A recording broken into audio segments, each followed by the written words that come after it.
साथियों नमस्कार। आने वाली 30 नवंबर यानी कल दिल्ली में नगर निगम का उपचुनाव है।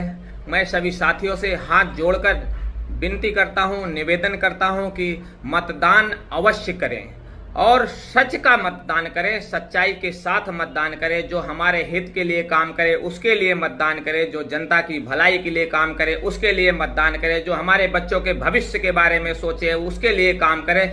इसलिए सभी दिल्ली वासियों से मैं हाथ जोड़कर निवेदन करता हूं, विनती करता हूं, आग्रह करता हूं कि इस बार उपचुनाव, नगर निगम के उपचुनाव में अपनी भागीदारी मतदान में अवश्य करें और सही चुनाव का चयन करके सही जगह बटन दबाएं और अपने बच्चों का भविष्य बनाएं। साथियों, इस उपचुनाव में मैं आपसे कहना चाहता हूं कि भारतीय जनता पार्टी इससे पहले सरकार बनते ही लोगों के साथ कितनी धोखा दी है, कितने बुरी हालत कर दी। हमारे बच्चों का सांस लेना दुश्वार हो गया, हमारे बच्चे खुल के जी नहीं सकते। हम लोग दिल्ली में रहकर एक खुली हवा में, खुले वातावरण में सांस नहीं ले पा रहे हैं। आज इतनी बुरी हालत हो गई है दिल्ली के।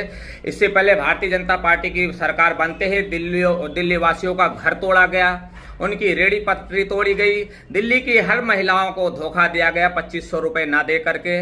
रेहड़ी पटरी जो तोड़े 2500 रुपये नहीं दिए, कोई बात नहीं। फ्री होली और दिवाली को सिलेंडर बोला गया था, वो नहीं दिए, कोई बात नहीं। चलो, हम अगर हमारे बच्चे हुए, हमारे बच्चे हम पैदा किए हैं तो हम उनको खिलाना जानते हैं, पिलाना जानते हैं। किसी तरह गरीबी से, अमीर से, दुख से, सुख से झेल कर, पाल पोस कर उनको बड़ा कर दूंगा, खिला पिला लूंगा। लेकिन सबसे बड़ी बात यह है जो हमारी व्यवस्था को भारतीय जनता पार्टी ने खराब करने का काम किया है। हमारी झुग्गी झोपड़ी तोड़कर, हम किसी तरह से 40 साल 50 साल से झुग्गी झोपड़ी बनाकर अपने बच्चों का पालन पोषण कर रहे थे, उसको तोड़कर, हमारी रेहड़ी पटरी तोड़कर जो हमारे गरीब जनता के साथ एक अभद्र काम भारतीय जनता पार्टी ने किया है, ये बहुत शर्मसार है, जो हमारे हित में नहीं है। इसलिए मैं सभी से आग्रह करता हूं कि भारतीय जनता पार्टी गरीबों के लायक नहीं है। और इससे पहले सरकारी हॉस्पिटलों में, अभी भारतीय जनता पार्टी सरकारी अस्पतालों में जो मुफ्त दवाइयां मिलती थी, वहां जा जाकर हर सरकारी हॉस्पिटल में एक जन औषधि केंद्र खोल दिया गया है।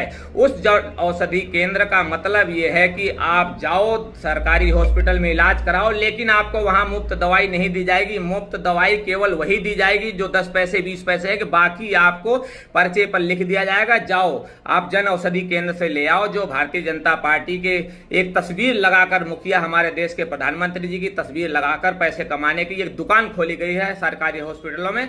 इसलिए मैं आपसे आग्रह करता हूं कि केवल सच का साथ दें। और सबसे बड़ी बात